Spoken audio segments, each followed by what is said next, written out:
What's up, everybody?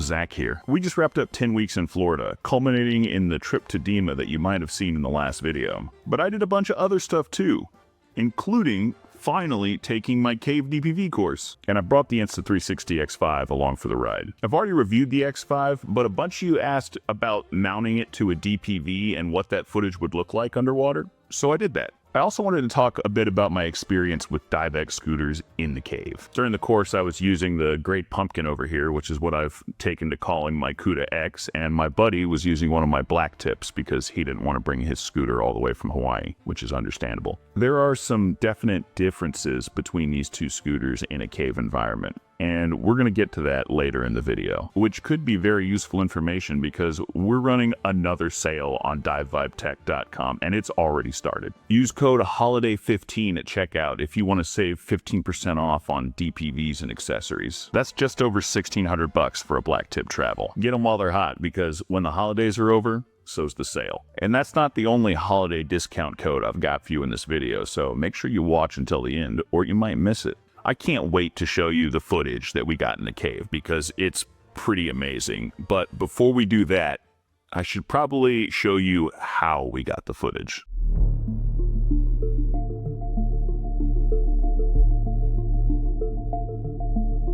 So this is the idea. Simple, straightforward, and easily reproducible at home. Now, full disclosure, in the actual video you're about to see, I was using my own DIY mount, but I have some issues with this mount and I would not recommend using something like this. Unfortunately, it's really heavy and that is not a lot of fun to have on your DPV in a cave. The X5 housing actually comes with a weight to correct for the positive buoyancy of the housing itself. Even leaving that weight out, this was still super negative. That kind of thing isn't as big of a deal in open water, but in a cave, it sucks. I would personally recommend the DiveX modular camera mount, but just the base. You don't need any of the other stuff, and it weighs a lot. You really don't need to be able to swivel this camera because it's already shooting 360 degrees, so you don't need any of that. And in a cave environment, I prefer something that isn't going to move if it takes a hit, so instead of using the standard strap that comes with this mount, I used a hose clamp, and it's really nice that the mount allows for that. There's a ton of other companies making mounts for scooters like this, like Dark Scuba, Dive Diversions, Explorer Technology, just to name a few. You've got options. This isn't the only way to do it, it's just kind of what I came up with what I had. And it's also nice that in a pinch, you can still add video lights to this mount. One thing to know about the X5 when you're planning your camera angle, or more appropriately, your camera angles, is that there will be a seam where the video is stitched together between the two lenses, and that's gonna be right about here. Sometimes it's more noticeable than other times.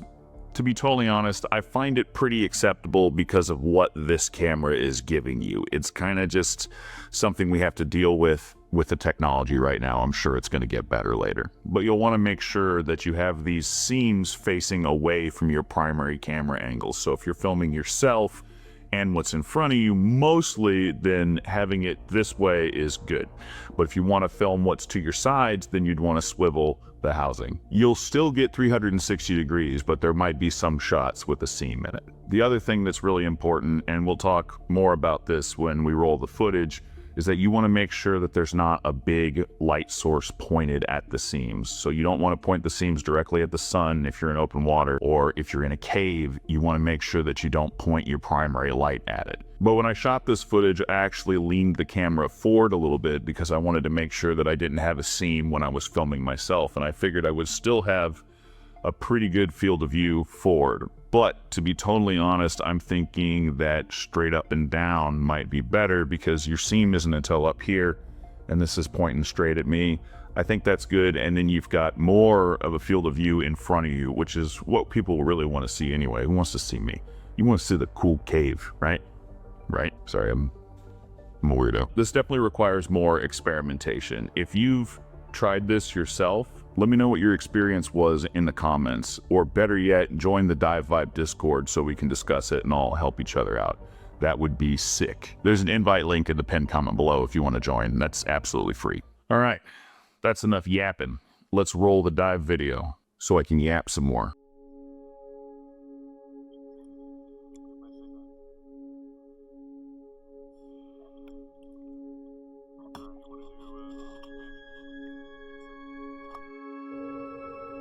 Welcome to one of my favorite places on the planet. This is Jenny Springs. Right now we're getting ready for the last dive of my cave DPV course that I took with my friend Nate. Our instructor was Chris Brock. Great guy, modern methods. I highly recommend him if you're looking for a solid cave instructor. This area is called The Run, and right now we're scootering towards the entrances of the cave. Just kind of staging up, getting in formation for when we're ready to enter. And I had just gotten the signal that it was time to go. Nate was leading us in. But it's a pretty popular cave, and there was a team exiting right as he went to enter, so he made a good call and aborted. So we'll try again in a few minutes. Round 2. Here we go.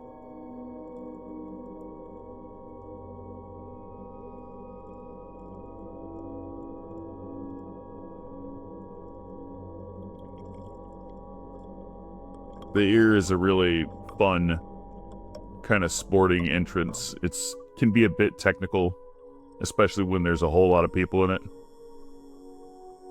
I'm also a pretty big dude. I'm 6'5", so trying to make it through here without bumping into anybody is fun. But, I mean, that's part of the fun of cave diving, right? Wiggling through stuff.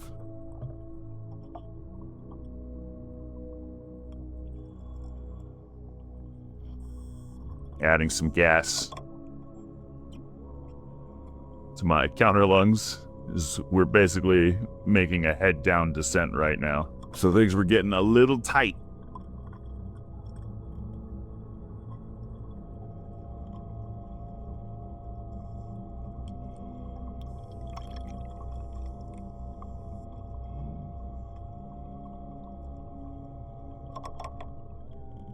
And at this point, I've got my scooter throttled up, nowhere near max, but I'm kind of just using it as a power assist and pulling with my right arm.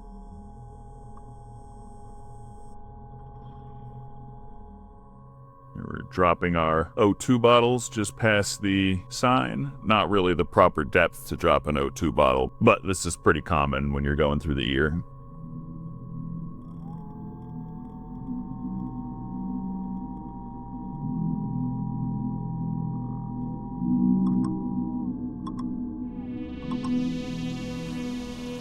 This might be my favorite part of Jenny Springs. A lot of people would probably say I'm crazy, but this is called The Lips, and I just think it's so cool. I'm also sort of waiting for the day that the roof just falls on me while I'm going through there and I just get squished.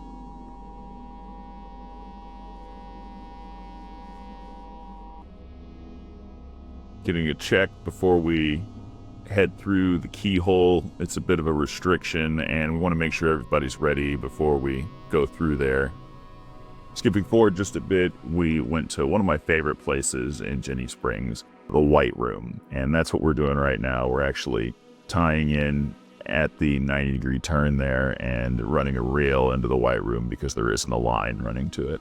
Now, unfortunately, I hadn't turned on pure video mode yet on the X5. I forgot. So the video actually gets better than this.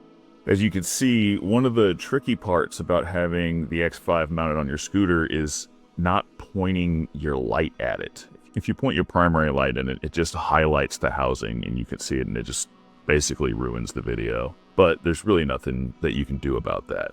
So you just have to make sure that you're not pointing your light at the camera. One of the interesting things about the White Room is it has a little memorial, a bunch of toys piled up for a diver that passed away named Steve Berman. Apparently he was a really cool guy. Would have liked to have met him. Now that we're done with the White Room, we're going to head out and run some drills. Unfortunately, I did not run video during the drills because we're running drills. It's training. And filming, obviously, is not the priority.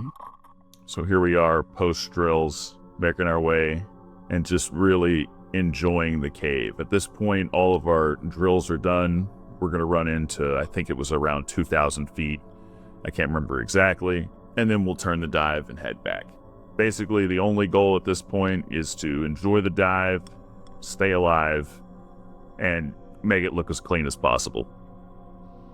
The X5 does really well with the globe filters on the big blue lights. It just kind of creates this ambient light that the X5 latches onto super well. It looks brighter in the footage afterwards than it did while we were diving, so it looks really cool. Most people that have dove Jenny Springs for years that see this footage are really impressed by the colors because it doesn't really look like this when you're down there. I don't really know how to describe it. Maybe some other divers that frequent Jenny Springs can confirm what I'm talking about in the comments. I would really appreciate that. I promise my buddy is not nearly as far away as he looks. It's a very wide lens, but I'm going to catch up anyway. It's really incredible to be able to change the camera angle after the fact. Basically, I just let this thing run and then cut video from it afterwards, and you've got essentially 4 different camera angles. I love how Nate's shadow kind of looks like some sort of underwater ghost. It's really neat looking. One thing that I wanted to touch on is the difference between these two scooters in a cave environment with flow. So caves elsewhere, you're not dealing with flow as much, but here in Florida, there can be really, really heavy flow. So scootering against it is a big concern. Now, when I was going through the ear, I was running my scooter at like 4 or 5 out of 8, and then just kind of pulling to keep more in control. I could have overpowered the flow with the CudaX pretty easily. I don't think that Nate was able to overpower the flow with the BlackTip. So it's still, in my opinion, a very powerful scooter. Once you're in the cave, it has no problem overcoming the flow at all. It's just those really tight, high flow entrance type areas or anything that's similar to that where you might have an issue. Between the two, if having that ultimate power is really important to you, then you're looking at the CudaX. But the BlackTip is also extremely usable. And at this point, Nate realized that we'd hit our maximum planned penetration and turn the dive. A lot of times we do a turn the dive hand signal instead of a thumb, just to be clear that we're turning it because of the plan and not because of some kind of issue. And that was our final dive for Cave DPV. Nice and smooth.